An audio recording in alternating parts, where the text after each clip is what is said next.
Carreta em chama, tem um carro preso lá debaixo da carreta, tinha vítima gritando, agora parou de gritar, eu não sei se tirou, porque acabou de acontecer agora, vamos torcer que escapou. Imagine a cena.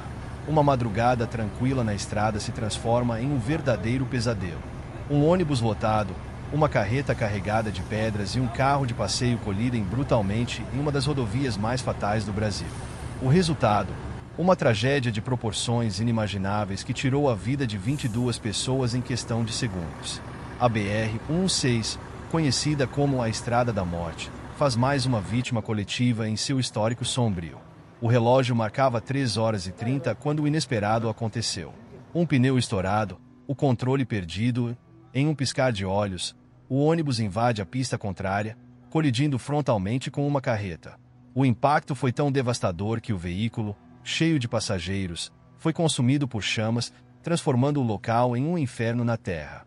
Sobreviventes relatam momentos de desespero, gritos por socorro e cenas dignas de um filme de terror. O fogo estava em todos os lugares. Tentei puxar as pessoas, mas elas estavam presas, contou um dos passageiros que conseguiu escapar. A maioria não teve a mesma sorte. Ficaram presos nas ferragens e morreram carbonizados. Enquanto isso, o motorista da carreta, que transportava toneladas de pedras, também não resistiu. Ele sequer teve tempo de reagir ao ônibus que vinha desgovernado em sua direção.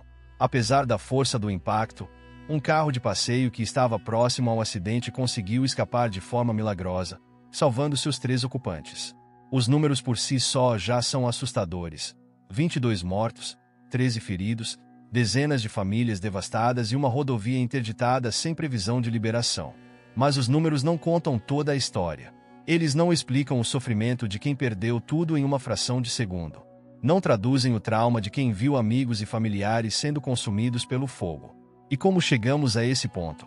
Como uma rodovia pode ser tão perigosa a ponto de registrar mais de 500 mortes em um único ano? A BR-116, que corta o Brasil de norte a sul, é um reflexo das falhas do sistema de transporte nacional. Buracos, sinalização precária, fiscalização inexistente, tudo contribui para que tragédias como esta se tornem cada vez mais comuns. Ainda assim, o destino trágico desse ônibus poderia ter sido evitado. Quando foi a última vez que o veículo passou por manutenção? Quem verificou a condição dos pneus antes de iniciar a viagem? Perguntas que ainda não têm resposta, mas que colocam em xeque a responsabilidade da empresa que operava o ônibus. Nas redes sociais, a revolta é generalizada. Internautas cobram providências imediatas, enquanto outros compartilham mensagens de apoio às famílias das vítimas. Isso não é apenas um acidente. É resultado de descaso e falta de fiscalização, afirmou um usuário em um comentário que já foi compartilhado milhares de vezes. E o que dizer da proximidade do Natal? Um momento que deveria ser de celebração agora será lembrado como o mais doloroso da vida dessas famílias. Presentes comprados, planos feitos, vidas interrompidas de forma brutal. O governador de Minas Gerais prometeu mobilizar todos os esforços para ajudar. Mas será que isso basta? À medida que as investigações avançam, mais detalhes sobre o acidente começam a emergir. Mas o que não muda é a sensação de impotência, de que estamos todos sujeitos ao mesmo destino enquanto as condições das estradas e a fiscalização dos transportes continuarem no estado em que estão. Que este episódio não seja apenas mais um número na estatística. Que a tragédia de hoje sirva como um grito de alerta para que outras vidas não sejam perdidas. Porque, enquanto nada mudar, a estrada continuará exigindo seu alto preço, o preço da vida. Infelizmente, as histórias das vítimas do trágico acidente na BR-116 revelam o impacto devastador do ocorrido. As autoridades divulgaram informações preliminares sobre os passageiros que perderam a vida e, entre eles, estavam famílias inteiras, trabalhadores voltando para casa para as festas de fim de ano e jovens cheios de sonhos e planos interrompidos de forma abrupta. Entre as vítimas fatais estavam Maria Helena, de 45 anos, e sua filha, Ana Beatriz, de apenas 12 anos. Elas estavam voltando para a Bahia após uma viagem a São Paulo para visitar familiares. Maria Helena era conhecida na comunidade em que vivia por sua dedicação ao trabalho como professora, e Ana Beatriz era uma estudante exemplar, com um futuro promissor pela frente. Ambas perderam a vida presas nas ferragens do ônibus, incapazes de escapar após o veículo pegar fogo. Outro caso que comoveu as equipes de resgate foi o de João Pedro Alves, de 28 anos, que viajava para reencontrar sua noiva em Jequié, onde planejava realizar seu casamento em janeiro.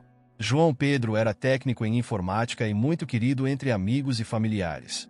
Ele estava no ônibus, sentado próximo ao motorista, e não conseguiu sobreviver ao impacto da colisão. Muitas das vítimas eram trabalhadores que enfrentavam longas jornadas de viagem para retornar às suas cidades natais antes do Natal. Entre elas estava Marcos Antônio dos Santos, de 52 anos, que trabalhava como pedreiro em São Paulo e viajava para Jequié para passar as festas com sua esposa e filhos. Marcos havia economizado durante meses para comprar a passagem e levar presentes para a família, mas infelizmente não chegou ao destino.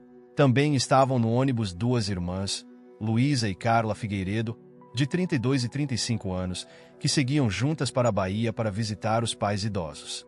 Elas eram inseparáveis e sempre viajavam juntas nas férias. Ambas perderam a vida no acidente, deixando a família devastada. Além de Ana Beatriz, outras crianças também estavam entre as vítimas. Lucas Mendes, de apenas 8 anos, viajava com sua mãe, Cláudia Mendes, de 34 anos, que também não resistiu ao acidente. Lucas era um garoto alegre, apaixonado por futebol, e fazia parte de um time mirim em sua cidade. Sua partida precoce deixou uma enorme lacuna para seus amigos e familiares. Gabriel Souza, de 19 anos, era estudante universitário e retornava para casa após o término do semestre acadêmico. Ele havia se matriculado recentemente no curso de engenharia civil e sonhava em construir uma carreira de sucesso para ajudar seus pais. Gabriel estava sentado na parte traseira do ônibus, mas não conseguiu escapar a tempo quando o veículo começou a pegar fogo. Embora o acidente tenha resultado em 22 mortes, 13 pessoas conseguiram ser resgatadas com vida, algumas em estado grave. Entre os sobreviventes está Júlia Oliveira, de 29 anos, que sofreu queimaduras em boa parte do corpo e permanece internada na UTI de um hospital em Teófilo Otoni. Júlia era uma das passageiras que estavam próximas à saída do ônibus, o que lhe deu uma chance de escapar, apesar dos ferimentos. Outro sobrevivente foi Roberto da Silva, de 41 anos, que conseguiu sair pelas janelas do ônibus após o impacto.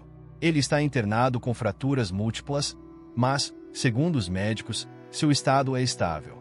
Roberto relatou momentos de terror dentro do veículo, descrevendo o desespero dos passageiros e o som dos gritos abafados pelo fogo. As famílias das vítimas estão recebendo apoio psicológico e assistência social para lidar com o impacto dessa tragédia.